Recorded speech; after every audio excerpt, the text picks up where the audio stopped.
Olá, seja muito bem-vindo ao nosso trabalho para o Laboratório de Eletrônica Geral.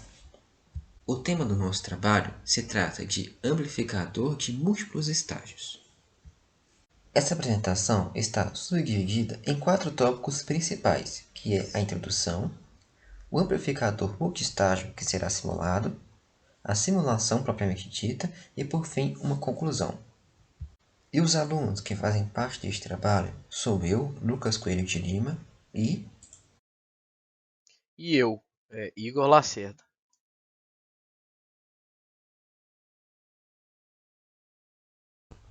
o amplificador diferencial é o bloco de construção de circuito mais utilizado nos circuitos integrados analógicos. Por exemplo, o estágio de entrada de cada amplificador operacional é um amplificador diferencial. Existem algumas razões que fazem com que os amplificadores diferenciais sejam esses blocos mais utilizados. Ele é menos sensível a ruído, há fácil acoplamento entre os estágios sem a necessidade de Ele é menos sensível a ruído. O acoplamento entre estágios é fácil, sem a necessidade de fazer com que se utilize capacitores. E além disso, nós temos a facilidade de ser integrado em chips.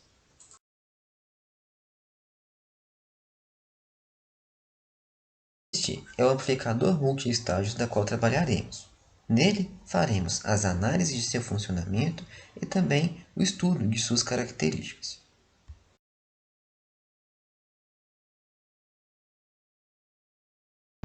O software escolhido para realizar as simulações foi o Multisim em sua versão 14.2.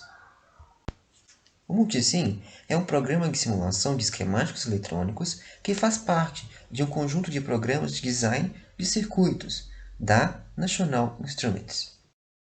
Na simulação, inicialmente é proposto o aterramento do sinal de entrada diferencial do circuito. Após simulado, foi possível obter várias grandezas do circuito, inclusive a tensão no coletor, a tensão no emissor, a tensão na base e a corrente no coletor de cada transistor. A fim de definir a região de operação de cada transistor, foi utilizada a tabela direita. Observa-se que todos os transistores estão com a tensão entre a base e o emissor de aproximadamente 0,6 e 0,7. Assim, a gente pode descartar a possibilidade de estar algum desses transistores em sua zona morta. O próximo critério é verificar se a tensão entre o coletor e o emissor são maiores que a tensão de saturação.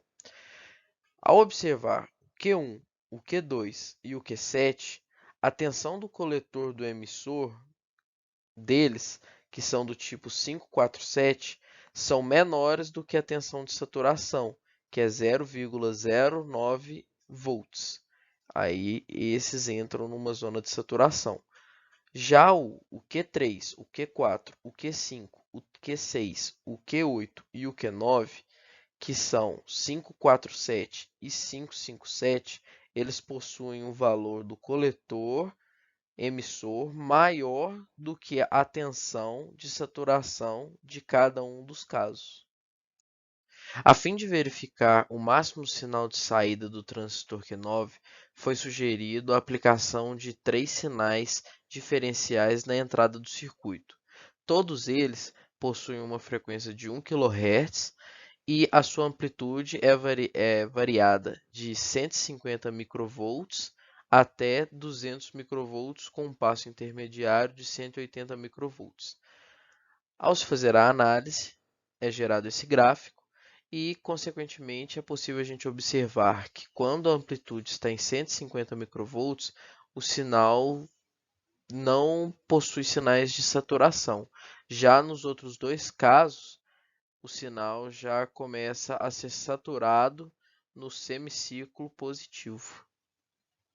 Como é possível perceber na simulação, a tensão de polarização do emissor do transistor Q9 não é zero, ou seja, o sinal não está simétrico na saída. Desta forma, é necessário fazer um ajuste no circuito para que se obtenha a tensão de saída igual a zero, quando se aplica 0 volts na entrada diferencial do amplificador. Então, Para anular a tensão no emissor de Q9, é necessário que seja aplicada uma tensão na base de Q9 igual a 0,7 volts. Desta forma, a corrente que passa por R10 deve ser igual a 1 mA, calculada da forma como está sendo exibida. Assim, se assumirmos um valor muito alto para o beta, é possível assumir que a corrente que passa pelo resistor R8 seja 1 mA. Então, para que a tensão de polarização no emissor Q9 seja igual a zero, o valor de R8 deve ser igual a 2,1 kΩ. Então, o valor de R8 foi alterado no software Booksim. Mas como é possível perceber, a tensão não foi anulada. Investigando tal problema, descobrimos que a tensão na base de Q8 alterou-se com a modificação do valor de R8, passando agora a valer 11,7 e não 12,2 como calculado anteriormente. Agora, considerando o valor da nova tensão na base do transistor Q8, calculamos o valor da resistência R8 para fazer com que a tensão no emissor do transistor Q9 seja nula, e encontramos o valor de 2,6 kΩ. Agora, após a alteração da tensão de polarização do emissor do transistor Q9, vamos gerar os gráficos das tensões de saída para cada um dos seguintes parâmetros da fonte. Após a alteração da tensão de polarização do emissor do transistor Q9, vamos gerar os gráficos das tensões de saída para cada um dos seguintes parâmetros da fonte. Para os sinais de 0,01 mV e 0,1 mV, nós temos um funcionamento perfeito de nosso amplificador. Agora, para o sinal de 1 mV, já observamos a saturação. Amplitude de 0,01 mV, 0,1 mV e 1 mV. Cada um desses sinais para a frequência de 1 kHz. Observando então o gráfico gerado para as tensões de saída, vemos que, após a alteração da tensão de polarização no emissor do transistor Q9, todas as ondas passaram a estar centradas próximo do zero, ou seja, o offset do nosso sinal foi eliminado. O circuito proposto ele pode ser dividido em 4 estágios diferentes. O primeiro estágio é caracterizado por um amplificador de entrada diferencial. O segundo estágio ele é caracterizado por um amplificador de entrada diferencial para single-ended. O estágio 3 é um amplificador de ganho DC. E o estágio 4 ele pode ser considerado um amplificador seguidor de emissor. É possível definir a função de cada estágio. O primeiro estágio é caracterizado por uma entrada diferencial e uma saída diferencial que são executados pelos transistores Q3 e Q4 e que são polarizados pela fonte de corrente Q2. O segundo estágio também é um amplificador de entrada diferencial, mas sua saída é tomada de forma única no coletor Q6. Essa parte é caracterizada por resultar em uma perda de ganho no fator de 2. E esse estágio é formado por Q5 e Q6, que são polarizados pela fonte de corrente Q7. O terceiro estágio, formado pelo transistor Q8, PNP, tem a função essencial de mudar o nível DC do sinal e fornecer um certo ganho ao sinal. Já o último estágio consiste no amplificador operacional de saída composto por Q9. No estágio 1, foi aplicada uma tensão de entrada de 200 microvolts e obtivemos uma saída com a tensão de 12,83 milivolts. Com isso, podemos obter uma amplitude de 64,15 volts. É importante ressaltar também que a curva de saída ela não está centrada no zero. No estágio 2, a tensão de entrada é igual à tensão de saída do estágio 1 e a tensão de saída é igual a 711,65 mV, sendo possível afirmar que nós tivemos um ganho de 55,47 volts. Também é importante ressaltar que a tensão não está centrada no zero. O estágio 3 tem a mesma característica do estágio 2, em que a tensão de entrada é igual à tensão de saída do estágio anterior.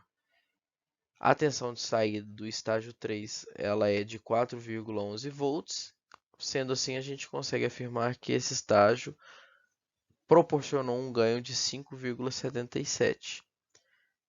E também é importante ressaltar que o gráfico não está centrado em zero. O estágio 4, a tensão de entrada é a tensão de saída do estágio 3.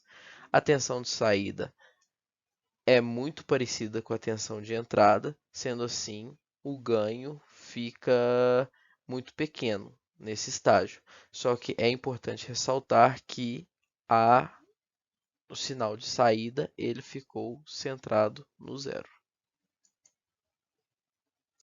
Com o objetivo de calcular o ganho total do circuito completo amplificador multistágio, basta multiplicar todos os ganhos através de cada estágio, ou seja, o estágio 1 vezes o estágio 2 vezes o estágio 3 vezes o estágio 4, que dá um ganho de 20.470. Agora faremos a análise da resposta em frequência do nosso circuito. O resultado da resposta em frequência do nosso circuito está sendo exibida nesta imagem obtida na simulação. Nela, nós temos o gráfico de magnitude e de fase. Como é possível observar o gráfico de magnitude da nossa resposta em frequência, o circuito estudado tem o comportamento de um filtro passa baixa, assim como todo o sistema real. A frequência de corte ou a frequência de menos 3 dB do nosso circuito pode ser obtido com a ajuda de dois cursores, um azul e outro amarelo. O cursor azul foi posicionado na parte inicial do nosso diagrama de magnitude, enquanto que o cursor amarelo foi excursionado para fazer com que nós encontremos um ΔY de aproximadamente menos 3 dB.